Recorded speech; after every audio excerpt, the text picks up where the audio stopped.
How would you describe the role that music played in your childhood? In my childhood, big. Yeah, huge. Yeah, with like musical family, so different bands being shown to me when I was young. No idea what it was, but it was definitely like it probably shaped my career. It probably said like this is now what you're going to do. And when I got older, I kind of started hearing about it and focusing on it more. So that's when it. Yeah, I was like the opposite. The dead opposite. I kind of discovered music on my own, and I think that helped me shape my own personal identity because I don't come from a musical family, and they listen to music, but they're not big fans of any particular artist or genre. So it was mainly just like a personal shaping thing, and being like, oh, this is something that I like for me. Yeah, and I've discovered, and it's just stuck with me ever since. Did you always want to be in a band, or what did you want to be when you were little? I wanted to be an inventor until I found out about drums, and then I wanted to be a drummer. I can see you being an inventor though. Yeah, it was a big thing. Although I think as soon as I started wanting to do drums, it was kind of like, yeah, drums in a band. That's what I want to do. Because if you do session drumming, then it's like in a band as well. But yeah, I always thought drums and in a band would be the way forward. Yeah, because I always loved singing. I always wanted to be a singer, but never got the chance. I never. There's still time for me. Yeah. But I always loved writing, and I always knew I wanted to be a writer, and that kind of like the type of writing would change depending on what age I was. So it was like when I was little, it was like I want to be a novelist, and then as I got older, it was more poetry, and then obviously I'm a lyricist now. So I kind of became a writer, just like not the avenue I thought when I was little I was going to go down. Do you study English Lit as well? Yeah, I study English Lit. Does that bleed into the music in any way? Definitely with lyricism, definitely because you're just like exposed to so much writing, so many different styles of poetry, different ways to express yourself, and different ideas as well. Like I think a lot of the writers that I'm fond of, the singers I'm fond of, like Florence and the Machine and Hosier and things. There's a lot of discourse with literature within their lyrics. Yeah, I mean when I read your lyrics or actually like focus on them, I'm like, would never have thought of doing that. Like, I definitely think the English Lit has helped in kind of like not knowing how to write it, but like shaping it in the way it is, and it's great. Because I think it's interesting as well because having to like, whereas with my degree, it's like I have 3,000 words to put down what I want to say, whereas it's quite interesting with writing where it's like, okay, well I have like 4 lines to say what I want to say. It's a challenge, but it's a good challenge, so yeah, they help each other out. You almost wish you could write more, like an essay. Always need to edit. I'll be like, guys, can you make this verse longer for me, thanks. When it comes to like the sonic and like, the musical side of the band as well, you have the softer moments, but you also can have the harsher, the heavier stuff. Which of those did you come to first naturally when you were, first, creating music? It's because we went straight into the heavier stuff initially. I think it was different for you and Katrina and me and Lewis. Because Lewis and I, like guitarist and drummer, we listen to like a lot of like Biffy and a lot of but old Biffy where they just scream a lot and they just make a lot of loud noise, and we loved that. And then we'd always practice songs and we would just play Biffy songs or like Royal Blood or something just quite heavy and beefy. And I think you and Katrina came from a lot more of a like quieter background, so it went together, but I think it was like, oh yeah, sure. No worries. Deliver. Yeah, I think it was definitely like a 2 and 2, although we clicked with the heavy a lot faster. So I think you guys were like, I like that. And then Lewis and I, the more we heard the softer parts, we're like, actually I like that as well. But I'd say heavy was, it was probably the go-to because we thought this works for us, so let's do it. And then to like compensate for it being so heavy, just go completely opposite and have some nicer bits. And I think that's what it's because it comes down to musical backgrounds as well. So it's like you guys came at it from more of a tech side, really like just plug in straight from the beginning, whereas Katrina and I started off as cellists. So we orchestras were, and that. Yeah, so we actually met in an orchestra, and we were both in cello section. So we came at it from a more kind of polite, more not melodic, but you know what I mean, more softer. That's for sure. More start small, get big, and Yeah. I think it's quite good because we at the start of the writing process we kind of learned how we can balance each other out quite well, and I think that's where we kind of get our style from. It's just two opposite ends of the spectrum. But I guess meeting nicely in the middle. now we've been like together a while. We now both know how to write in the opposite way. So like we can write. Lewis and I know how to write softer, and Annie and Katrina know how to just like rip shreds and go off on it. Goes the opposite way now. Katrina and I were like, I think this should just be mega. And Yeah, maybe it should be soft.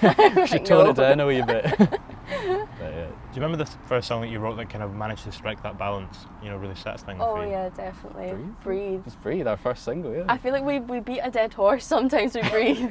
We're always like Breathe, but definitely. It is the one. Yeah, we had a lot of songs. We've had 3 or 4 songs before Breathe. Yeah. That like we played in our sets, but it wasn't quite that balanced. I was just finding our sound really, and then when we done Breathe, and then I think having it recorded and listening back to it, we were like, that's the one that kind of represents us quite perfectly, really. I think. Yeah, because we've had songs since that were.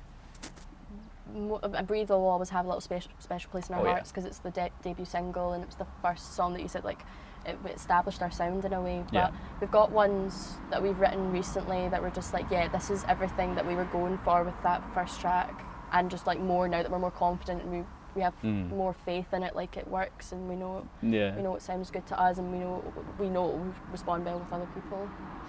Once you'd found that sound with that song, how did that affect you going forward? How did that affect your perception of your own songwriting and when you went on to write further songs?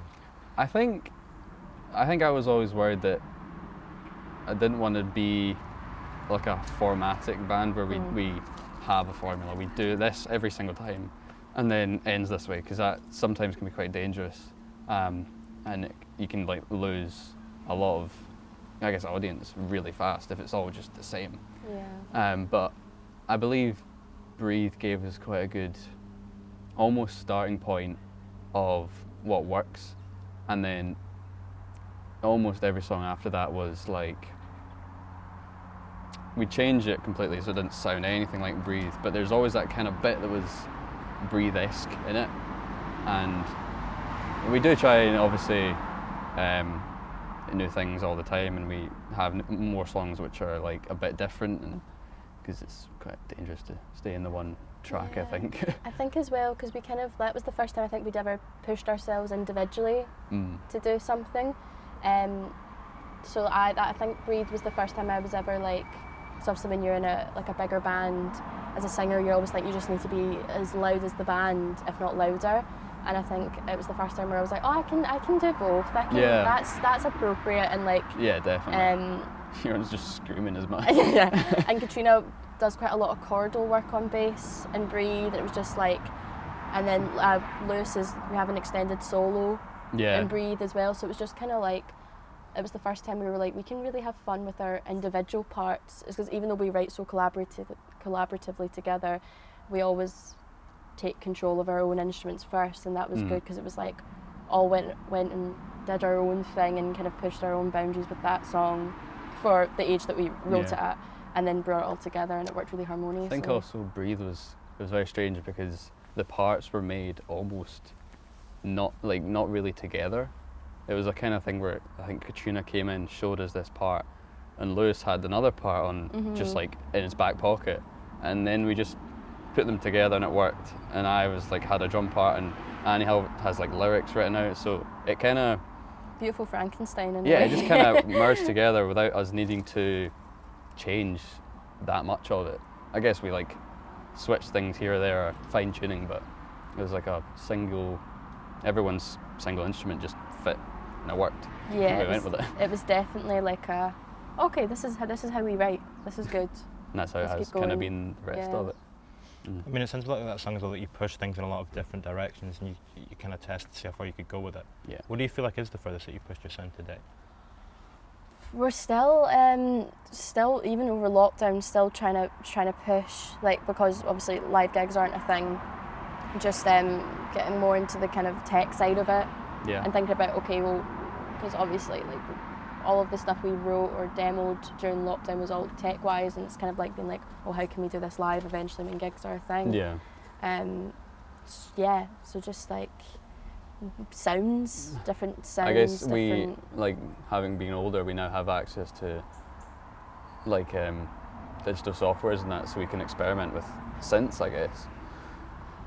Not too synth heavy, but maybe some little bits and bobs which we wouldn't have thought of beforehand. I mean, there's some songs as well. There's like one song where there's like a repeated phrase that Annie sings to the whole song. The lyrics don't change in it, and I think that's quite a pushing the boat out, because from our perspective, I think we're happy with the song. Like, we really like it, but we're worried that that's what people focus on, and not, like, I guess, the other parts around it. But it seems to work. I think the thing is, because we never, it's really hard to, like, because you're never going to reinvent the wheel. You're never really going to do anything too new. But it's just about your own personal goals and what you've grown up listening to and what you admired, and what you listen to and you're like, damn, I wish I'd written that, and like, and your own personal goals being like, I like that.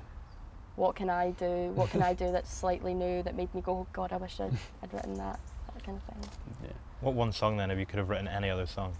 What song it's would it too be? hard. I could have written a song. It's too hard. That's what you're saying there, It's too much. I could have written anything, collectively, anything Floyd. I would if say, I could have written like for all of us and them. Oh yeah.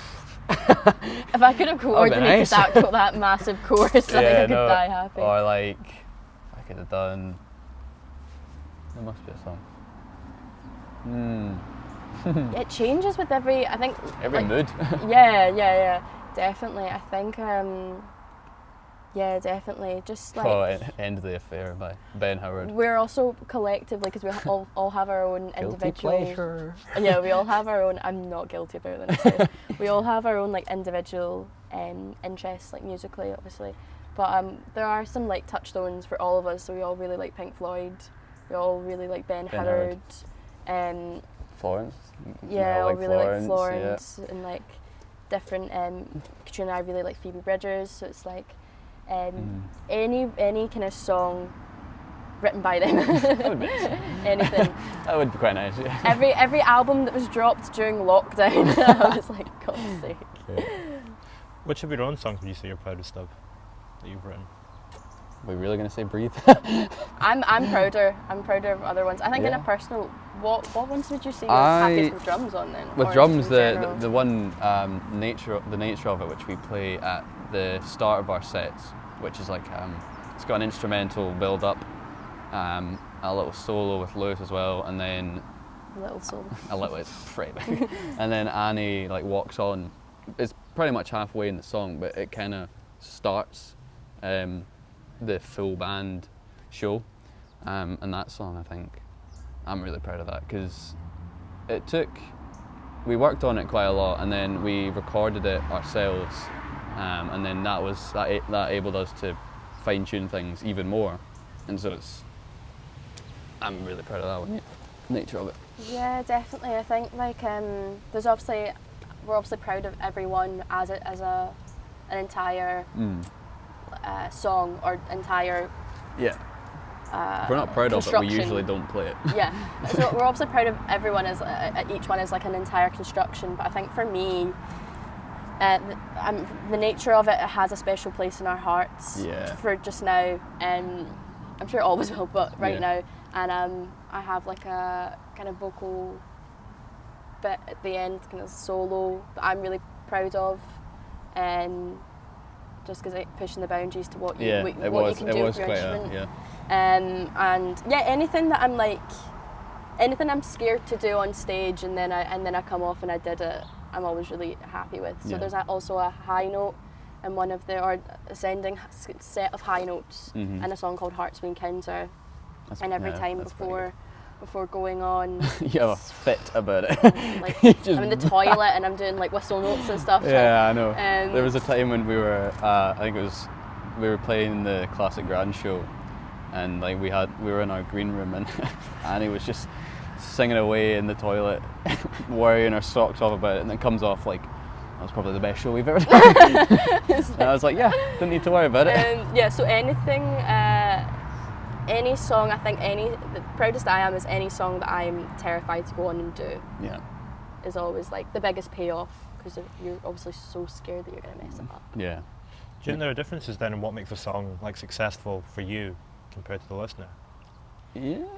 Yes and no, because I think obviously with live music it's so, no matter how big the venue is, it's so intimate, because obviously the audience is responding to you as a performer. Yeah, I guess no response from the audience can make a big impact. Like even if you think, if you're happy with your song and you love that song, and then you play it to an audience and it doesn't quite go the way you planned, that can make a big impact on like your thought of the song, and maybe you're like, oh, that's not as good as we thought it was.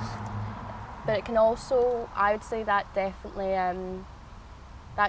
also triggers for us our determination to make it like a audience favourite. So we've got a song called Choir Song, that's the one where it's just the one repeated lyric, and it's quite quite big. It gets quite big towards the end. And I think the first time we ever played it, it didn't get because it was the Breathe single launch, so it was like, you know, there was other focuses. Other focuses definitely.